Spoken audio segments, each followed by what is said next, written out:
Hello everyone, I hope you all are doing good. और आपकी जो स्टॉक मार्केट की जर्नी है, इन्वेस्टमेंट हो, ट्रेडिंग हो, लेकिन अच्छी रहे।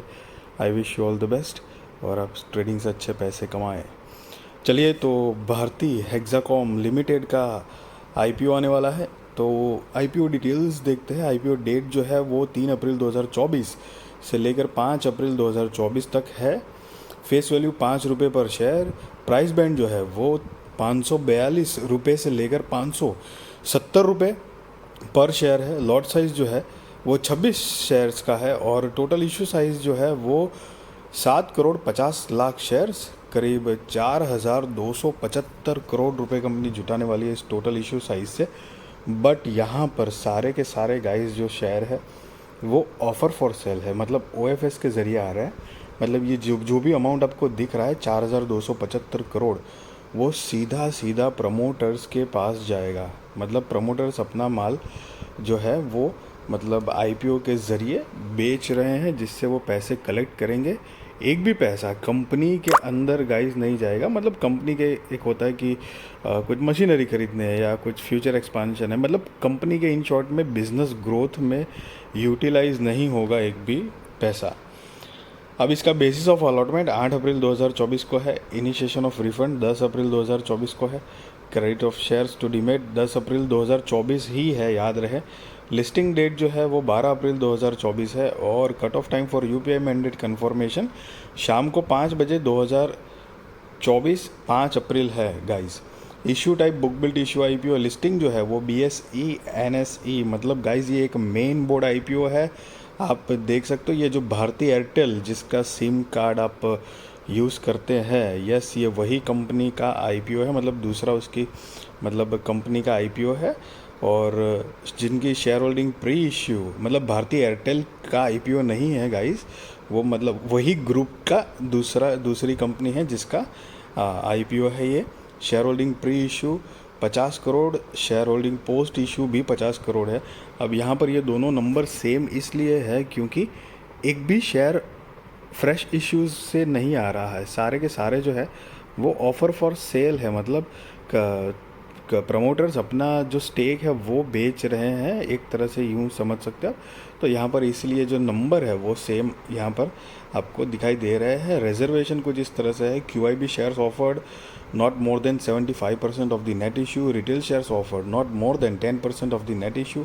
NII HNI shares offered not more than 15% of the net issue है। अब आप रिटेल में हैं तो ऑब्वियसली मिनिमम एक लॉट के लिए तो अप्लाई करना ही है। 26 शेयर्स आएंगे, 14,820 रुपये देने हैं आपको। रिटेल में मैक्सिमम 13 लॉट के लिए अप्लाई कर सकते हो। 338 शेयर्स आएंगे, 1,92,660 रुपये आपको देने हैं। SHNI में अगर हो तो मिनिमम 14 लॉट के लिए अप्लाई करना है। 364 शेयर्स आ जाएंगे, 2,07,480 रुपये गाइस आपको देने हैं। और SHNI में ही मैक्सिमम 67 लॉट के लिए आप अप्लाई कर सकते हो, जिसमें 1,742 शेयर्स आएंगे, 9,92,940 रुपये आपको देने हैं। और BHNI में मिनिमम 68 लॉट के लिए आप अप्लाई कर सकते हो, 1,768 शेयर्स आएंगे और 10,07,760 रुपये आपको देने हैं। अब जैसा कि मैंने बताया आपको, तो भारतीय हेक्साकॉम के जो प्रमोटर्स है, सो आप पढ़ सकते हो the promoters of the company is Bharti Airtel limited. तो ये जो भारती एयरटेल कंपनी है वही प्रमोटर्स है इसकी भी, जिसका share holding pre issue 70%, share holding post issue यहाँ पर नहीं दिया गया है। मतलब आफ्टर आईपीओ इनकी होल्डिंग क्या होगी वो यहाँ पर नहीं दी गई है। अब कंपनी के बिज़नेस के बारे में एक बार ही थोड़ा सा ब्रीफ आइडिया ले लेते हैं। 1995 से कंपनी इनकॉर्पोरेटेड है। एक बात मैं ज़रूर बताना चाहूँगा यहाँ पर गाइस कि जैसे आप देख सकते हो मार्केट जो है वो फुल्ली अप ट्रेंड में ही है। अप ट्रेंड मतलब एक करेक्शन जो है ना वो छोटा मोटा करेक्शन आ रहा है और फिर वापस रिकवरी बाउंस बैक कर जा रहा है मार्केट। आज भी आपने देखा होगा तो मतलब जो ट्रेडिंग करते हैं उनको पता होगा कि बहुत ही ज़बरदस्त धांसू निफ्टी की एक्सपायरी में से एक एक्सपायरी रही है और लास्ट में आधे घंटे में मतलब मार्केट उस तरह से फॉल डाउन भी करा। तो मतलब अगर कोई जितना ज़्यादा एक्सपर्ट है उस हिसाब से उसने कॉल पुट दोनों में काफ़ी तगड़ा पैसा बनाने की प्रोबेबिलिटी आज के दिन में थी। तो और साथ ही साथ में मतलब कहने का मतलब है कि मार्केट ऑल टाइम हाई के आसपास ही घूम रहा है, मतलब अप ट्रेंड में ही है और बहुत सारे आईपीओज आ रहे हैं और ये एक रेप्यूटेड कंपनी का आईपीओ है। तो बहुत चांसेस है कि ग्रे मार्केट प्रीमियम हाई रहे, लिस्टिंग गेन मिल सके। हालांकि गाइज मैं आपको ये नहीं बता रहा हूँ आप आईपीओ में अप्लाई करो या ना करो, वो आप अपने रिसर्च फाइनेंशियल एडवाइज़र को पूछ कर करना। बट एक जो प्रोबेबिलिटी और माहौल जो है, ट्रेंड जिस तरह से अभी चल रहा है, वो देखते हुए एक पॉइंट ऑफ व्यू मैं शेयर कर सकता हूँ, एक मैं अंदाज़ा लगा सकता हूँ, उस हिसाब से मैंने आपको एक जस्ट बताया। हो सकता है कि मतलब लिस्टिंग गेन ना भी मिले, बट प्रोबेबिलिटी ऐसे माहौल में बढ़ जाती है क्योंकि मार्केट भी अब ट्रेंड में है, कंपनी रेप्यूटेड है, बहुत सारे आईपीओज आप पिछले कहीं देख चुके होंगे। आईपीओ की तकरीबन मतलब एक तरह से सीज़न जैसा चल रहा है, आईपीओ आते ही रहते हैं और बहुत सारे आईपीओ ने मतलब लिस्टिंग गेन दिया भी है, कोई 50%, 20%, कोई 100%, उससे भी ऊपर। एसएमई आईपीओस भी कुछ कुछ सक्सेसफुल हुए हैं। तो ये सारी प्रोबेबिलिटीज़ के आधार पे मैं आपको जस्ट बताया है मैंने आपको। और तो यस, 1995 से इनकॉर्पोरेटेड है company. Bharti Hexacom limited provides fixed line telephone and broadband services to customers in Rajasthan and Northeast telecom circles in India. The company provides services in states such as Rajasthan and Arunachal Pradesh, Manipur, Meghalaya, Mizoram, Nagaland and Tripura. अब दिसंबर 31 2023 के according company ने जो है वो 206 billion rupees जो है वो invested किया है in digital infrastructure capital expenditure to be future ready. और 31 दिसंबर 2023 के according the company has 27.1 million customers across 486 census towns. 31 दिसंबर 2023 के according there were 616 distributor, 89,454 retail touch points in the distribution network. मतलब बहुत स्ट्रॉन्ग कंपनी है, उसमें कोई डाउट नहीं है। और 31 दिसंबर 2023 के according company had 19,144 data customers out of which 18,839 were 4G and 5G customers. तो आप समझ सकते हैं कंपनी का बिजनेस कितना स्ट्रॉन्ग है यहाँ से। और कंपनी के फाइनेंशियल्स की तरफ देखेंगे तो यहाँ पर 31 मार्च 2021, 22, 23 और 31 दिसंबर 2023 के फाइनेंशियल्स दिए गाइज। ये सारे फिगर्स करोड़ में ही हैं और लेटेस्ट वाले जो है वो हम नहीं देखेंगे, ईयर ऑन ईयर बेसिस के डायरेक्ट कंपेयर करेंगे 21, 22 और मार्च 23 का। ठीक है, तो असेट चलिए देखते हैं। तो मार्च 2021 में 15,000 करोड़ रुपए के आसपास थी, जो बढ़कर हो चुकी है 18,252 करोड़। रेवेन्यू 4,704 करोड़ से बढ़कर 6,719 करोड़ हुई है। प्रॉफिट आफ्टर टैक्स यहाँ पर एक बहुत अच्छी गेम चेंजर जैसी बात दिख रही है। 2021 में मतलब मार्च 2021 में कंपनी 1,033 करोड़ रुपए के लॉस में थी और 2 साल में कंपनी ने काफ़ी अच्छा मतलब बाउंस बैक किया है।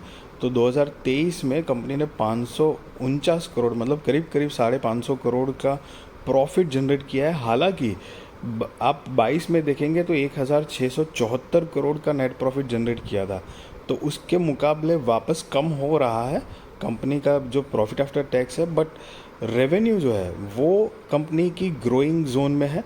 सो बेसिकली अब कंपनी एक्सपेंडिचर जो टोटल कंपनी का खर्चा जो लगता है मिला जुला के, आप समझो लोन कह लो, लोन का ब्याज मतलब लोन का ब्याज जो चढ़ता है या मार्केटिंग में, ऑल टुगेदर जो है वो थोड़ा कंट्रोल में करे तो कंपनी एक अच्छा और ज़्यादा बिजनेस कर सकती है, क्योंकि मतलब प्रॉफिट जनरेट कर सकती है, क्योंकि रेवेन्यू जो है वो रेवेन्यू तो बढ़ ही रहा है, वो एक थोड़ी पॉजिटिव बात है। अब नेटवर्थ देखेंगे तो मार्च 2021 में 1,898 करोड़ से बढ़कर 3,972 करोड़ रुपए हुई है। रिजर्वेशन सरप्लस 1,736 करोड़ से बढ़कर 3,959 करोड़ रुपए के आसपास है। और टोटल बोरोइंग्स जो है वो 5,975 करोड़ से बढ़कर 6,269 करोड़ रुपए के आसपास हुआ है गाइस। और आप नीचे पढ़ सकते हो अमाउंट इन लैक्स। हालांकि बोरोइंग्स की बात करें तो 2022 में 7,198 करोड़ की बोरोइंग्स थी, जो कम हो रही है, मतलब करीब करीब 1,000 करोड़ रुपए के आसपास कंपनी ने बोरिंग्स जो है कर्ज़ा वो कम किया है, तो उसमें कोई मतलब वो भी एक पॉजिटिव बात ज़रूर है।